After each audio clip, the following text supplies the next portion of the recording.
Hi, Roberta. Thanks, Andrew. It's wonderful to be with you all today. And as Andrew mentioned, I'm the Assistant Auditor-General of Financial Audit, and I was just recently appointed midway through last year into the role. So still sort of trying to find my feet under the desk in this strange environment that we're in at the moment. I've pulled together a presentation today that covers two areas, one on Audit Committee effectiveness, and the second I just wanted to provide you with a bit of a brief update on the Financial Audit Division and in particular our strategic areas of focus. So moving on to the first topic of audit effectiveness. As Audit Committee members, all of you in the audience today, you play an extremely important role providing agencies with independent and objective advice on how they've established and managed their governance, risk management, role frameworks. These areas of oversight are critical for ensuring public agencies operate and perform functioning audit committees, agency performance declines, and the confidence in the agencies weakened.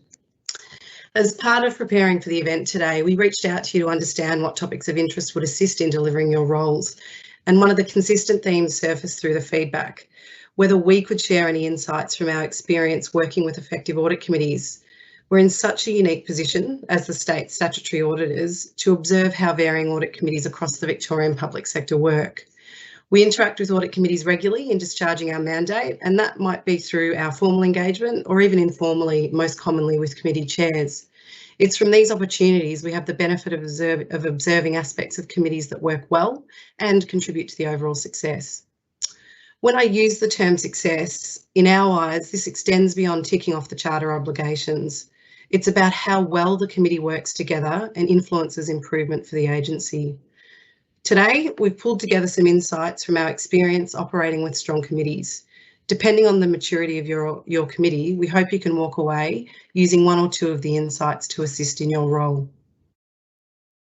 First up, the chair. The role of the Audit Committee Chair is a demanding one, but a driving force to a committee's success. The leadership role taken on by the Chair sets the tone and expectations of how committees will operate, engage with stakeholders and contribute to the agency.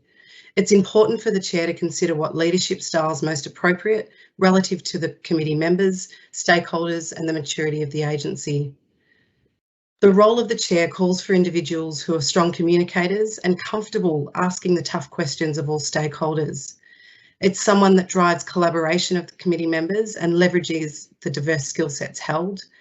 Someone that proactively engages with all stakeholders when navigating committee members, is forward thinking and has a really strong risk radar to help the committee focus on its efforts where it really matters, and also has sufficient time to discharge their duties. The mindset of committee members is another force behind effectiveness. Instead of only relying on management representation over issues, members who apply intellectual curiosity and professional scepticism to matters often provide greater value and render better outcomes for agencies. Where contentious issues arise, we've seen that members who take the time to understand the issue, work through the issue with a balanced perspective with all stakeholders, and probe or challenge management and audit where necessary, often find that the approach to resolution is a much more effective one. Independence is another important mindset to bring to the role. Independent thinking is necessary when assessing the work of management and also the assurance provided by the auditors. Again, such independence and objectivity leads to better outcomes. Sometimes audit committees can find themselves falling into the operational and transactional detail. It's important that where you find this occurring in your committee, to pause, take a step back and readjust committee thinking and focus. The role of the committee should be contained to forming a view on whether management has adequate systems, frameworks and controls in place to effectively manage risk and the finance and governance structures. So focusing here is where the thinking should stay and where the most value can be contributed. If new to a committee, it's really important that time is taken to understand the role of the committee and its remit in the particular organisation. Some committees have a wider span of obligations, as we've spoken today, of risk management and even finance and investment matters that requires expanded knowledge and oversight. Further, a strong induction program should be established by the committee and agency to ensure new members are across all key aspects of operations, stakeholders, risks and financial matters. Investment in training programs, guidance and other L&D opportunities are key to maintain appropriate knowledge to carry out the role. Structured training should be commensurate with the sector, risk profile, legal, financial and governance requirements of the agency. Effective audit committees we deal with are really well versed in this space. The strength of the finance function is critical in supporting the oversight of an audit committee and ultimately its effectiveness. The audit committee should consider a finance function's capability and capacity. So asking questions like, is the finance function appropriately staffed and resourced? Does it have suitably qualified people in key positions? Is there financial support for continued development? And is there a need for the committee to be involved in the finance function's performance development, recruitment and succession planning? Strong audit committees we've worked with have paid close attention to these areas and have periodically disclosed their views on the effectiveness of the CFO and the finance function to the responsible body. Where challenges are apparent, these committees have been prepared to discuss recommended solutions to rectify challenges.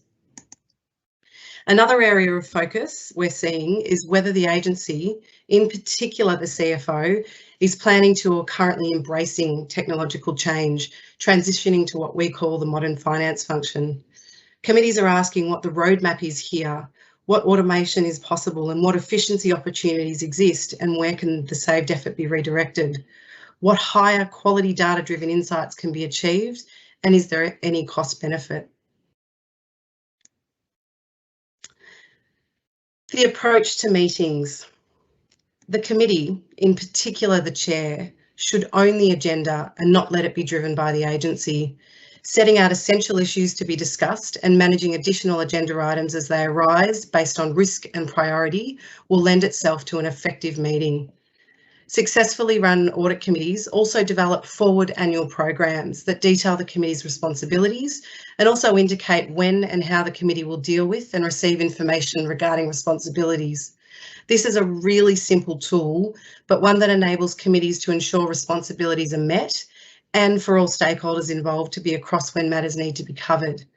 There are numerous examples of annual programs online released by accounting firms, regulatory bodies and also audit offices across Victoria. Just run a Google search if you're looking for one, or if not, reach out and I'm happy to help. Get involved in key areas earlier to streamline processes during dense agenda periods. For example, with financial statements, audit committee oversight should occur progressively through the year, not just at year end. So get involved in reviewing the financial statement project plan and shelve financial statements. Evaluate key accounting position papers that are going to impact your year-end process and also understand other significant deliverables impacting, such as valuations and key system changes. And finally, apply a standardised approach to committee papers. So ensure there's clarity on whether a paper is for noting or requires extensive discussion. Also, have a focus on streamlining papers. We see some audit committee packs containing 300 and 400 pages of information. Effective audit committees have worked really hard to streamline papers as no one in the current working world has sufficient time to get through such volume. We suggest committees request the clutter to be cut out from papers and ask management to report with summaries and key priority information for ease of consumption. External auditors, we're just great, aren't we? As we all know, we play a key role in helping audit committees achieve their responsibilities.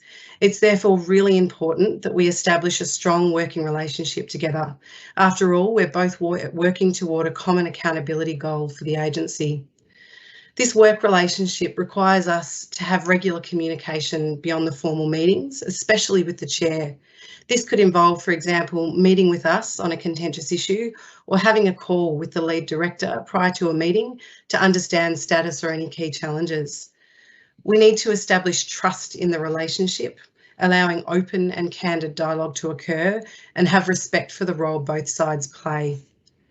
We need to understand each other's expectations and areas of risk and focus. And committees need to take the time to understand the relationship between the auditor and management to ensure that an appropriate balance exists.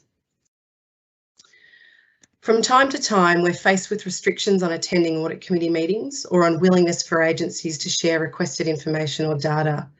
For an effective working relationship, we ask for these barriers not to be in place. It's really important for committees to proactively facilitate and enable a smooth working relationship between internal and external audit. This can be done by the committee setting the expectations of each party and the relationship. Expectations could include having the two teams connect across a year to discuss risk, audit work and outcomes, focus on working together to eliminate duplicated audit effort, particularly in high-risk areas, and also ensure that internal audit understand the need to provide access to their reports, audit files and results of testing. Where this relationship is formed and knowledge sharing works well, it greatly aids in the improved audit efficiency and quality.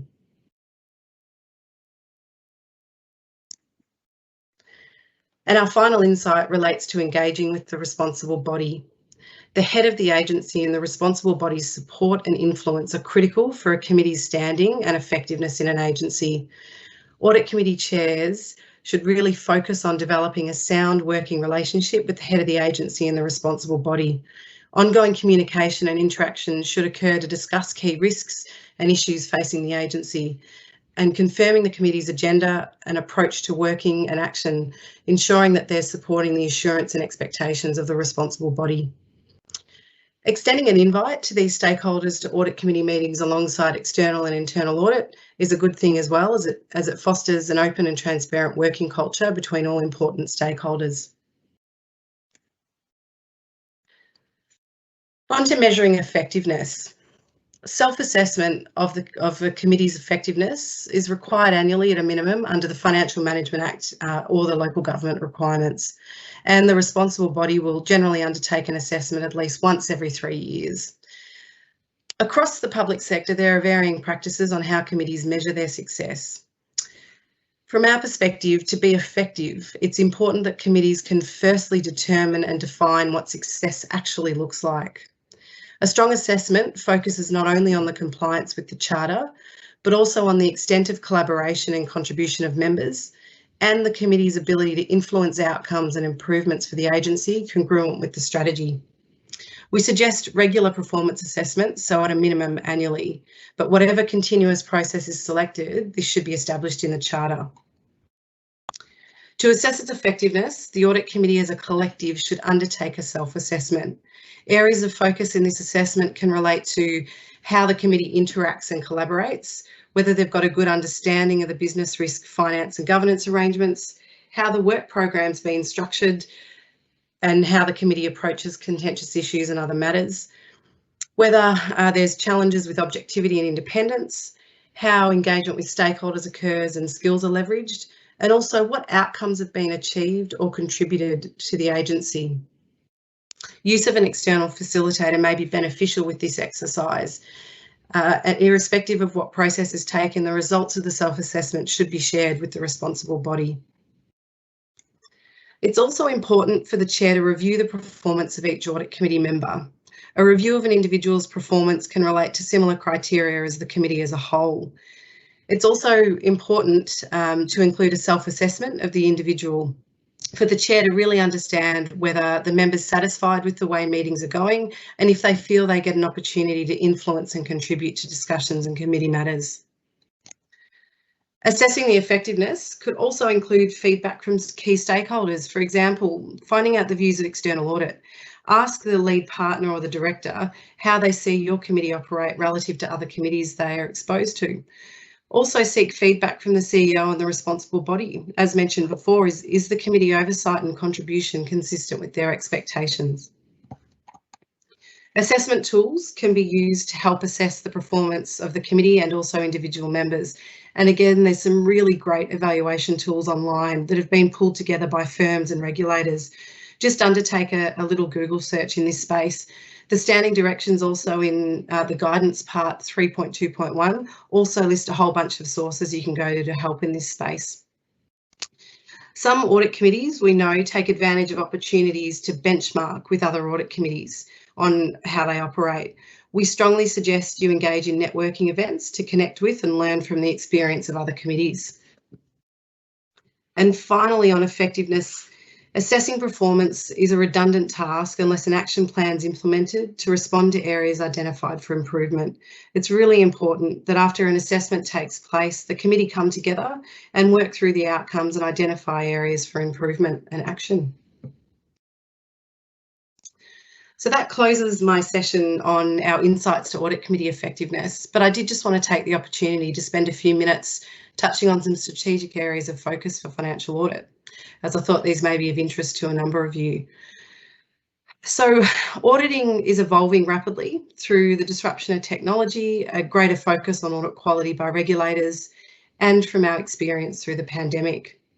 We commenced our journey a few years ago considering what ways we need to transform in an effort to keep pace with the industry and also public sector and client expectations. We've done this through, as Dave mentioned earlier, our digital transformation journey through Empower. We've undertaken a full rewrite of our audit methodology, reconsidered the nature of services and the capability and capacity required of our audit service providers, and we're currently embarking on a software toolset replacement for our audit document repository, so where all our work goes. We're just starting to see small pockets of efficiency returns from this work through increased audit quality, efficiency and insight, and we anticipate an increase of this to occur as time moves on. The next area of focus we're embarking on is whether our audit delivery model in financial audit is the most efficient and effective way to achieve our mandate, or do we need to make some changes? We currently outsource 50% of our audit work based on revenue, and we conduct the remainder of our work internally. And internally, our financial audit division is structured into teams based on public sector specialisation, and teams of varying size and number of employees and client engagements fall within those sectors. We've delivered our full audit mandate via this same audit delivery model for over 15 years, so we feel it's appropriate that as the accounting industry and public sector evolve, we should test the way we operate. So what is an ADM? An audit delivery model encompasses how we structure our business to deliver our outputs and where we source the capabilities to perform our work. Its core focus is getting the right sources with the right skills, working on the right work. The right audit delivery model drives an efficient practice, it improves audit quality, and should also address resource constraints in light of the volume of clients and financial reporting requirements that exist in Victoria. So what are we doing in this space at the moment? We're really taking time to understand and research the varying audit delivery models nationally and internationally across the audit industry. We're determining key areas of consideration in assessing the best fit for our organisation, and we're looking at alternatives for financial audit so that appropriately consider our legislative and operational constraints, that factor in our intended future pathway with technology methodologies at the forefront, and how we continue to source our resources internally and externally. These are some of the alternative options that we're considering in looking at the structure and sourcing of our resources to undertake our work. I also wanted to use this opportunity today to provide you with a brief explanation of why VAGO has refreshed our audit service provider panel, as we've recently been receiving a few questions of these from audit committee chairs. So as I've already touched on, we are experiencing a rapid evolution in the audit industry, and our clients across the public sector have been telling us that they're unwilling to compromise on data protection and want certainty that their data is stored in suitably mature environments. They want us to increase our use of data analysis and other forms of automation to increase audit efficiency and provide insights to help them improve. And they're expecting us to keep pace with the rest of the auditing industry, who are well advanced in delivering audits through multidisciplinary teams and centres of excellence. The strategic intent, therefore, of refreshing our panel was driven by this changing audit environment and also our clients' expectations. To put simply, our earlier panel requirements and processes were just no longer fit for purpose. The objectives of our new panel that we've established is for VAGO to obtain a consistent level of high quality and value for money services, have an elevated focus on data protection and governance, and also audit quality, to achieve continuous improvement in delivering and getting insights from our audits through innovative methods, and also to engage with providers who have a strong cultural fit with VAGO. We're confident we can achieve these objectives with our new panel. The outcome of our refresh procurement process led to a reduction in the number of providers we work with, as can be seen on the slide. We strongly value having varying size and geographical location-based firms work with us, with this an aspiration at the outset of our process. And it's great to see that we've ended up with a diverse composition on our panel. We did unfortunately lose a number of providers through the process, of which we've worked with for many years. We're cognizant of the devastating impacts this outcome has had on these firms, and we're still extremely grateful for the commitment and quality of services they've provided VAGO and more broadly the public sector over an extended period. To assist these firms in responding and planning for the impact of our outcome, we supported them with transitional work across the 2021 calendar year. And finally, Dave spoke earlier about our approach to working under complete flexibility with a default position of allowing our staff to work anywhere. This therefore means, from a financial audit perspective, we're continuing with our remote auditing protocol as a default position.